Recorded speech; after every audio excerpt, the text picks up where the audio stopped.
Cette review est en partenariat avec les éditions Kana. Découvre les chapitres de Samurai 8 sur le site samurai8.kana.fr. Lien dans la description.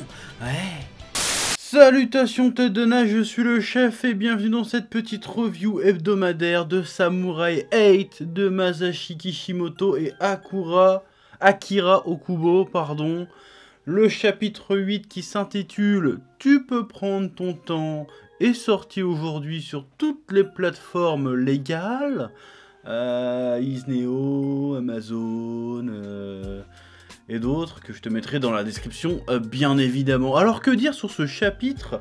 Le chapitre d'aujourd'hui, le chapitre du jour, le chapitre de la semaine.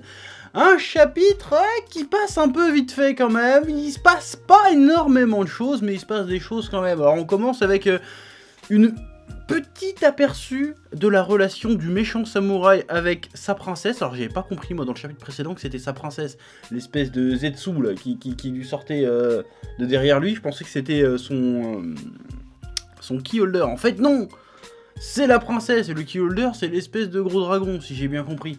Donc le gars il s'en va, il décolle, accomplir sa mission et puis on se rend compte qu'il est sur une planète cubique. Alors ça j'aime bien le délire.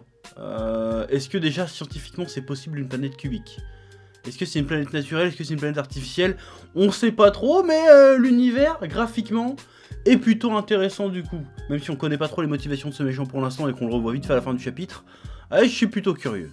Ouais. Bon, comme je te disais, on a un chapitre assez calme qui fait une espèce de transition, début de nouvelle aventure, introduction de nouveaux personnages. C'est un chapitre qui se concentre surtout à nous présenter le personnage de la princesse, c'est-à-dire Anne, qui apparemment se prononcerait Aune. Anne, je sais pas en fait, parce que je parle très mal japonais, même si j'essaye de m'améliorer.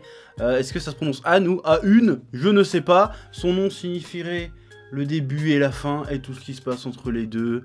C'est une infinité de choses. La métaphore est plutôt jolie. Je pense que ça va jouer un peu là-dessus. Elle est un peu obvious, mais elle est plutôt jolie. Voilà, alors c'est un personnage qui, en fait, j'avais pas remarqué. Il y a un truc qui m'a marqué dans ce chapitre, qui m'avait pas marqué dans les deux autres chapitres précédents, où elle apparaît. C'est sa manière de parler. En fait, la meuf, elle bégaye, ou c'est quoi le délire? Ça m'a stressé à lire. Genre quand à chaque fois que je devais lire deux fois la phrase, c'est genre je fais quelque chose, elle bégaye, c'est quoi le délire? Elle est timide, c'est quoi? Je sais pas ce que c'était, mais ça m'a stressé à la lecture. Je fais mais putain mais il parle en fait. Et ça m'a, j'avais pas. En fait j'ai re-regardé les chapitres précédents pour être sûr que c'était pas moi qui déconnais. En fait c'était déjà présent. Mais on faisait pas trop attention parce qu'elle avait pas beaucoup de dialogue. Alors que là elle parle beaucoup et tu te rends compte que tu dois lire chaque phrase deux fois. C'est un peu agaçant. Quand il y aura l'animé, j'espère qu'ils vont bien tourner le truc parce que ça va être vite fait casse-couille. Le truc de je répète deux fois mes phrases parce que j'arrive pas à les finir du premier coup. Voilà.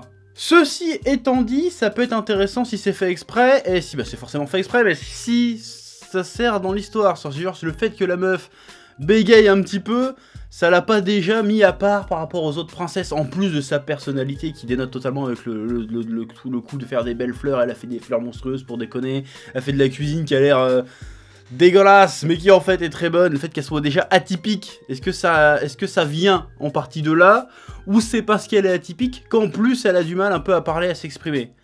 Je pense qu'on aura la réponse dans les prochains chapitres, mais ça peut être pas mal, parce que le côté elle est un petit peu mise à l'écart, parce qu'elle est différente à la base, et du coup elle accentue ses différences au cours du temps, un peu comme Hashimaru, qui lui était totalement différent, il pouvait pas sortir, il connaissait pas le monde extérieur, et puis du coup, le fait qu'il sorte, il est encore plus ouvert que les autres, finalement.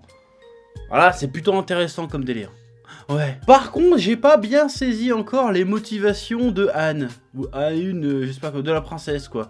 J'ai pas trop compris ses motivations. Est-ce qu'elle veut vraiment être princesse? J'ai l'impression qu'elle est là parce que, elle est là. Comment ça marche le monde des princesses? Est-ce que tu dois t'inscrire pour devenir une princesse? Tu dois passer un examen pour devenir princesse? Est-ce que tu nais princesse? Comme les gens qui naissent un peu samouraï, qui doivent être choisis par la clé, et que c'est le destin qui fait que t'es forcément une princesse. Parce que j'ai l'impression qu'elle a un peu rien à foutre là, qu'elle a pas l'air très emballée à l'idée de faire ça. Donc c'est très bizarre, et même le système des princesses, je ne comprends pas trop encore le rôle des princesses. C'est quoi le rôle des princesses par rapport au samouraï? Parce qu'au début on nous dit oui, parce que le samouraï devient fort, il a la princesse à protéger, mais j'ai l'impression, au vu de la relation qu'on voit avec la princesse méchante, avec le méchant qui va arriver, que la princesse serait en fait l'espèce d'acolyte, l'espèce d'assistant. Genre oui, alors pour accomplir ta mission, faut que tu ailles là-bas, coordonner bidule chouette, à telle vitesse pour réussir à l'intercepter. J'ai l'impression que c'est le côté un peu coordinateur, la princesse. Qui lâche le chien de garde Samouraï qui holder pour aller défoncer les gens. Et elle chapeaute un peu les opérations, tout ça. Est-ce que c'est ça? Je ne sais pas, parce que c'est pas très clair pour l'instant cette histoire de princesse. Mais il me semble que ça va pas être que le délire, il faut la protéger. Non, sinon ça marchera pas. Bon, l'autre truc intéressant, c'est évidemment quand elle rencontre Hashimaru, bon ben ça frite un petit peu, le courant ne passe pas très bien. Ça on pouvait s'y attendre. Hein, mais voilà, c'est le coup classique, hein. T'as une forte tête et une forte tête, forcément ils vont pas se tomber dans les bras tout de suite. Ça y est, on est potes, on est ensemble. Wesh frère, tu vois, c'est logique. Donc je suis curieux de voir comment tout ça va évoluer. Oh, j'espère que ça va pas juste une espèce de romance. Voilà, ça serait un peu trop fastoche. Voilà, il y a autre chose que faire la romance entre le samouraï et la princesse. Voilà, même si ça a l'air d'être un peu le délire. Voilà, justement, casser un peu les codes. Le gars, en fait, il va rencontrer une autre meuf, mais l'autre, ça va devenir sa meilleure amie. Ce serait plus intéressant que le côté juste romance. Voilà, alors ça peut être une très belle histoire, attention, hein, mais bon, voilà, hein. Oui. Mais je maintiens que la métaphore de son prénom, à la base, est plutôt sympathique, hein. Genre, que le maître chat lui sort, lui fait, oui, bah justement, c'est comme dans ton prénom, il y a tellement de choses entre vous deux, en fait, que c'est pas évident de vous rapprocher, mais laisse le temps au temps de vous connaître, de vous découvrir, et vous deviendrez plus proche que jamais. Voilà, bon, il le rabâche un petit peu, c'est fait avec un peu des gros sabots, mais franchement, c'est pas mal. Franchement, c'est pas mal, c'est plutôt bien développé. Il y a un propos, il y a un qu'est-ce que ça raconte, c'est pas mal. Alors, ce chapitre confirme aussi une chose, c'est que j'avais déjà noté lors de la review précédente, que je t'invite à aller voir d'ailleurs. C'est une petite évolution graphique. J'ai l'impression qu'il y a beaucoup plus de trame, encore une fois, et d'aplats de noir. J'ai l'impression que les personnages se détachent beaucoup mieux du décor. Et que du coup c'est beaucoup plus lisible, beaucoup plus fluide, et que la lecture est bien plus agréable. Parce que les 3-4 premiers chapitres, j'ai eu du mal, comme je vous le disais, à bien suivre l'action. Alors je sais pas s'il y a eu des remarques là-dessus auprès de l'éditeur avec les lecteurs japonais ou je sais pas. Mais j'aime bien. Continuer comme ça, franchement, là ça devient vraiment très agréable à lire. Voilà, c'est à peu près tout ce que j'ai à dire sur ce petit chapitre où il se passe pas énormément de choses. Hein, c'est un peu le problème des chapitres de 15 pages, des fois bah, il se passe pas grand chose, donc t'as pas grand chose à commenter. Mais voilà, donc c'est plutôt cool. Je te rappelle de lire Samurai 8 en simultrade sur toutes les plateformes légales et autorisées. Et je te dis pas à la semaine prochaine, quoique si à la semaine prochaine, pour une petite review qui n'arrivera pas le lundi, mais le mardi normalement, parce que j'ai pas d'expo et tout ça. Sur ce, je te dis à bientôt pour de nouvelles aventures passionnantes. Ouais.